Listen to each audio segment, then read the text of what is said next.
C'est une patiente qui m'est adressée, elle a 30 ans, sa première grossesse, elle est adressée pour excès de liquide amniotique et estomac non vu. C'est-à-dire que le gynécologue s'inquiète, il a peur qu'il y ait une atrésie de l'œsophage. Ok?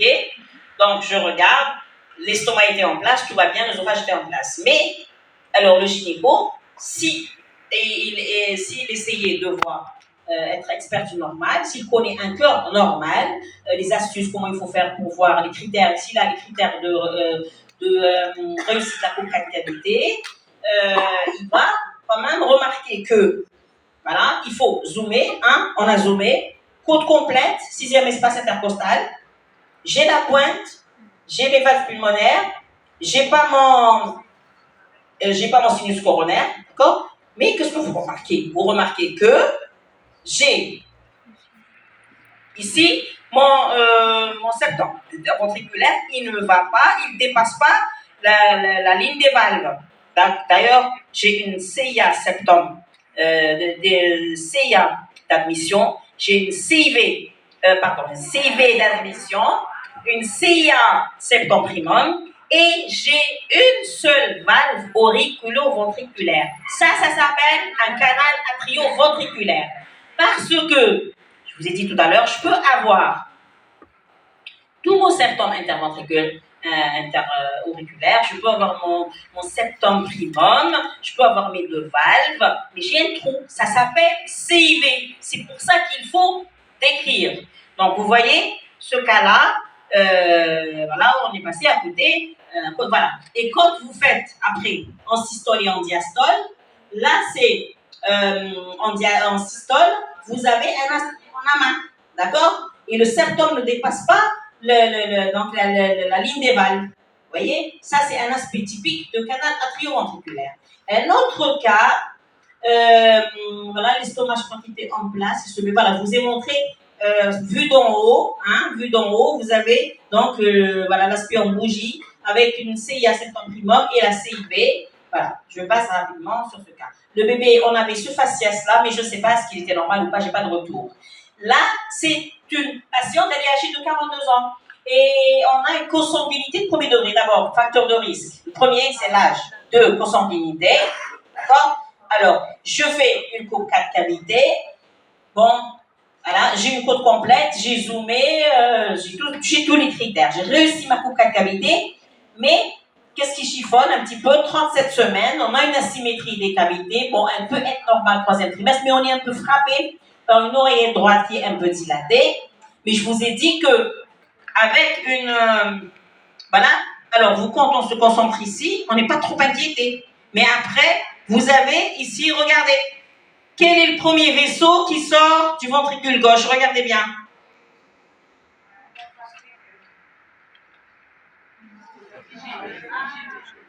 C'est une AP. Mais vous, ce qu'on vous demande, on ne vous dit pas de faire diagnostic. Moi, je sais que je dois suivre, je dois avoir un aspect en ballerine, je dois orienter, je dois dégager ma région périvalvulaire, je dois avoir mon septum interventriculaire jusqu'à la pointe et un vaisseau qui a paroi parallèle, mais ce n'est pas le cas. C'est un vaisseau qui est large, qui bifurque rapidement. C'est pas normal et vous aurez fait votre travail. Donc, après, je vous ai mis ça. Regardez, là, c'est plus simple encore. Regardez, tac, tac, tac. Voilà, on est là. D'accord? Directement. Donc, vous avez une... Voilà. Et là, regardez l'aorte. Regardez cet aspect-là. Ça, c'est typique. Quand vous envoyez une fois, vous n'oublierez pas. C'est très long parce que le trajet, il est long. C'est pour ça qu'il y a cet aspect. Voilà, regardez. Et regardez, 3 vaisseaux. La coupe des 3 vaisseaux. J'ai 2 vaisseaux. Pourquoi? Parce que souvent, dans la TGV, vous avez un vaisseau au-dessus de l'autre. Là, vous avez un autre cas. C'est une patiente, 34 ans. Elle est à 36 semaines. Elle est adressée pour asymétrie des 4 cavités. Effectivement, regardez, on a zoomé, on a une côte complète en arrière et tout. On a quand même, un ventricule gauche qui est petit. Et quand on a un ventricule gauche qui est petit, on réfléchit, on se dit, j'ai appris que j'ai un obstacle sur la voie gauche. Bon, je ne rentre pas dans les détails des étiologies parce qu'on n'a pas le temps. On le fera une autre fois. Mais je regarde mon ventricule. Est-ce qu'il travaille ou pas? Oui, il se contracte un peu. Et si je mets mon Doppler, je vais voir que, bien sûr, un grand débit à droite, mais à gauche, pas grand-chose. Mais puisque le cœur gauche travaille, mais il est petit, probablement, peut-être qu'il y a un problème à l'éjection. Est-ce qu'il n'y a pas un problème d'aorte? Parce que, avant d'avancer, à chaque fois, je suis dans l'abdomen, il y a un problème. Donc, je dis probablement, il y a ça. Il faut réfléchir. Quand vous connaissez la circulation fœtale, vous pouvez réfléchir, avoir un esprit un petit peu du plombier. D'accord? Donc là, je monte, je me dis, peut-être j'ai un problème sur les voies. Alors, qu'est-ce que je fais? Je fais d'abord mes 3 vaisseaux. Moi, je suis partie avec un aspect, je me dis, probablement, il y a un problème sur la voie gauche. Donc, quand je fais les 3 vaisseaux, j'ai la paix, branche droite interpulmonaire, qui cravate. Qu'est-ce que vous remarquez? L'aorte, elle est là. Elle est normale? Elle est petite. Et regardez la 24, elle est plus grande. Et regardez la paix, regardez l'aorte. Déjà, mon raisonnement tient la route. Hein? Je me dis, 3 vaisseaux. Vous vous rappelez, à la CNEOF, jusqu'à 2001, jusqu'à il n'y a pas longtemps, hein, on s'arrêtait là. Mais celle-là aussi, elle était très informative. Regardez, 3 vaisseaux de diamètre dégressif. Regardez, ça c'est très grand, hein, et ça c'est trop petit. Et si je fais maintenant ma 3 vaisseaux trachés, qu'est-ce que je vais remarquer? Le premier vaisseau, il va être large, canal artériel. Deuxième, il va être normalement plus grêle. Et alors on y va. Voilà, premier, deuxième grêle, et la 24 avec la zygose qui va dedans. D'accord? Et la cerise sur le gâteau, c'est que quand je fais le Doppler, mon canal artériel, il est antérograde et l'aorte, elle est vascularisée à contre-courant. Est-ce que vous avez compris? Maintenant, en connaissant la circulation fœtale, on a compris comment ça fonctionne, on raisonnera mieux. C'est mieux que de vous montrer l'image, je sais quoi, ça, c'est ça, c'est ça. Même il faut comprendre, parce qu'il faut réfléchir. Si on ne raisonne pas, on ne peut pas faire des diagnostics. Donc ça, c'est un très bon cas. Ça aussi, elle est à 30 semaines. Alors, fœtus, position céphalique, dos à gauche. Oui, céphalique, dos à gauche. La gauche, elle suit la tête. La gauche, elle est en bas. Alors, je dois trouver l'estomac qui est en bas et la pointe du corps, elle doit être en bas. Alors, l'estomac, elle est en haut. Vous voyez? Mais si je ne fais pas mon situs, je ne me rendrai pas compte. OK? Voilà. Donc, regardez. L'estomac, et retenez, quand vous avez une anomalie du situs, d'accord? C'est souvent quand vous montez en haut, c'est le bazar. Vous allez trouver des cardiopathies complexes. Alors regardez. Voilà, regardez ce qu'il y a en haut. C'est un CAV complet.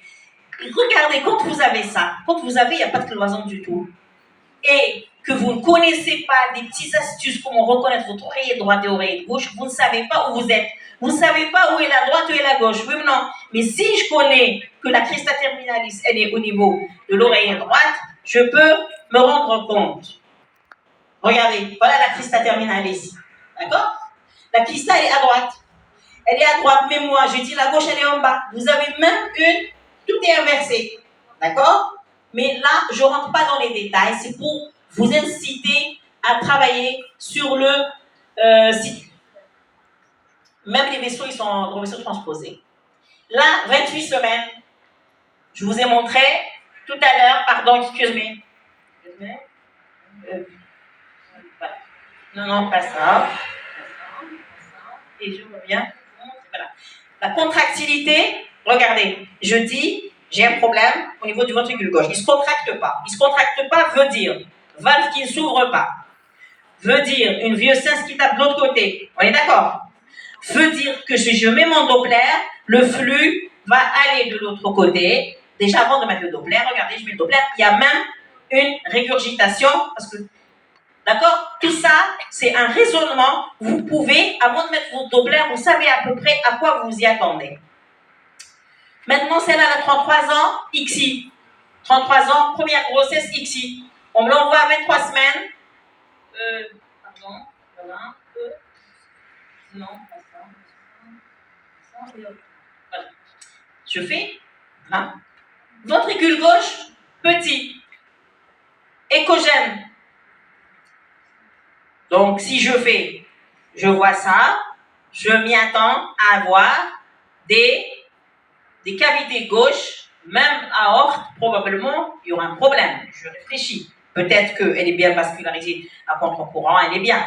Mais là, j'avance, regardez, je mets le Doppler, c'est normal, les voies droites, ça passe. Je vous ai dit, ça ne travaille pas ici, ça va de l'autre côté. Là, il n'y a rien pratiquement qui passe. Et regardez, voie droite, elle est très bien. Cravate, regardez la horte, vous voyez? Regardez la paix et regardez la horte. La horte, elle est petite. Est-ce qu'on est d'accord? C'est normal et c'est grave. Voilà. Je vous ai mis main ici, l'épaisseur de la horte. Voilà. Alors, là, elle a 25 ans, 26 semaines, déviation de l'axe du cœur. Bon, là, c'est juste pour vous montrer que, voilà, pardon, excuse-moi, que parfois, vous avez des pathologies. Regardez les poumons. Le poumon, c'est l'oublier. Hein, on l'oublie. Essayez de le regarder au moins quand on passe sur la casse-cavité, on jette un coup d'œil. Parce que des fois, il y a des pathologies, quand elles sont graves, on les voit. Mais quand elles ne sont pas graves, on passe à côté. D'accord? Et ce qui est frappant, quand vous avez un problème pulmonaire, même si c'est petit, c'est que ce poumon, il est hyper écogène par rapport au poumon normal. C'est ça qui va vous aider. Regardez, c'est une CPAM importante. Et le pronostic de la CPAM, c'est, s'il n'y a pas d'autres anomalies, c'est le volume, la compression. S'il y a une compression du cœur, du canal thoracique, ça peut entraîner un épanchement, comme chez cette patiente, par exemple. Regardez, vous avez une incite, voilà. Mais je crois que même le cœur, dans ce cas-là, il y avait un CAB dans le cœur. Regardez, je crois qu'il y avait un CAB. En tout cas, il y avait un problème. Voilà. Maintenant, regardez, ça, une coupe 4 cavités. Regardez bien, là, je vois quelque chose. Voilà, c'est un sinus coronaire dilaté. Je vois ma coupe 4 cavités. Je suis expert du normal. Je me dis, quand je regarde l'oreillette gauche, ah, j'ai quelque chose ici. C'est pas normal.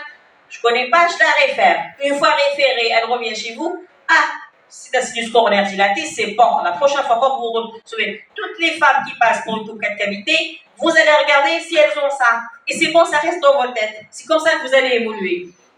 Maintenant, regardez là, on voit bien, hein, on voit parfaitement. Quand vous avez ça, c'est un sinus coronaire dilaté, alors, il faut éliminer une anomalie du retour veineux pulmonaire. Ça peut être un collecteur, une anomalie du retour veineux pulmonaire totale, ou bien ça peut être une veine cave supérieure gauche persistante. Mais chez cette patiente, regardez les veines pulmonaires, on les voit toutes les deux. On est d'accord? On les voit toutes les deux. Donc, c'est une veine cave supérieure gauche persistante. En général, ça se jette dans l'oreillette droite et vous aurez des cavités droites en général. Puis regardez, toutes les cavités, elles vont être dilatées. Elles vont être dilatées parce que vous avez un flux important. Regardez, tout est, voilà. Et dans la coupe 4 cavités, vous allez voir 4 vaisseaux. 1, 2, 3. Il y a même un autre vaisseau. Ici, je vous ai dit que vous devez en avoir 3. Regardez, tout est dilaté. Voilà. Là, c'est un bébé. Avortement, première de semaine. C'est pas pour vous faire le cerveau, c'est pas le thème du topo, mais autour d'un cœur, il y a un fœtus. Pour insister sur ce que je vous disais tout à l'heure. Vous avez une cardiopathie, vous avez un grand pourcentage d'anomalies extracardiaques, d'anomalies génétiques. Orientez votre patiente chez un référent en gynéco pour qu'il élimine ici. Vous avez des kystes du plexus choroïde qui sont importants. Vous avez un kyste de la ligne médiane. Un kyste arachnoïdien de la ligne médiane. Et ici, regardez, élément très intéressant chez cette patiente. Vous avez déjà une asymétrie à 22 semaines. J'ai une asymétrie des 4 cavités. C'est pas normal. Et ensuite, quand je fais les gros vaisseaux, on a une image très intéressante. J'ai 3 vaisseaux qui vont aligner, qui vont à gauche du rachis. Alors, je vous aide. Ici, c'est la droite, veine cave supérieure, aorte horizontale, et ici, le canal artériel. Vous remarquez que l'aorte, elle passe, regardez la trachée, elle passe à droite de la trachée, et donc ça fait un U. C'est une grosse aortique droite, suspicion micro, délétion veine de Q11, mais en plus, ce bébé-là, vous avez vu tout à l'heure qu'est-ce qu'il avait. Et regardez, quand je fais le Doppler, regardez, ça fait un U, et vous avez la trachée au milieu. Mais si vous êtes expert du normal, vous savez que vous devez avoir 3 vaisseaux aligné du diamètre dégressif chez cette patiente, vous ne l'avez pas, eh bien, vous allez la revoir tranquillement, vous allez faire le diagnostic et vous la référez si c'est difficile, mais après, vous allez faire le diagnostic.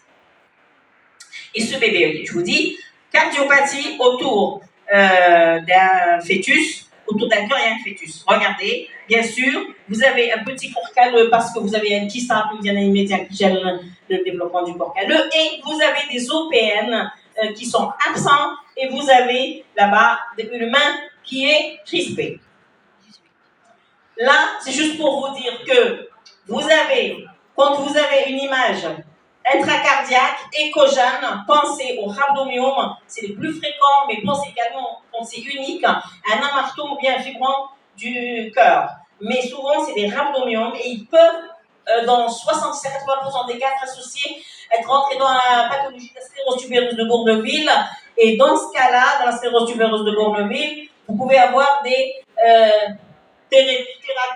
vous pouvez avoir des tubaires cérébraux. On me le presse, regardez là. Voilà. Et le dernier cas que je vais vous montrer, donc je suis obligée d'aller, malheureusement il y a plus de cas, mais là je suis obligée d'aller au dernier pour un petit peu vous convaincre de la conduite à tenir. On va avancer vite, c'est comme ça va vite. Voilà. Alors, la symétrie des quatre cavités, donc en attendant que j'arrive à mon cas, la symétrie des quatre cavités, c'est très important. Une fois, j'ai reçu une patiente qu'on m'a adressée pour une CIV d'admission. Vous savez que les CIV, les CIV de... Voilà, je crois que c'est celle-là. 59, est-ce qu'il y a 60, non? Voilà, c'est celle-là, yes. Approchez-vous... S'il vous plaît, là, j'ai pas le cas. Je termine dans 5 minutes. Hein.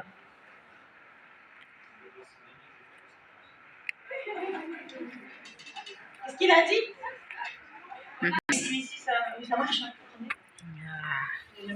C'est moi qui fais la fait marcher. Déjà, je les ai réglés, alors ça marche. Mais ici, chez vous, ça marche pas.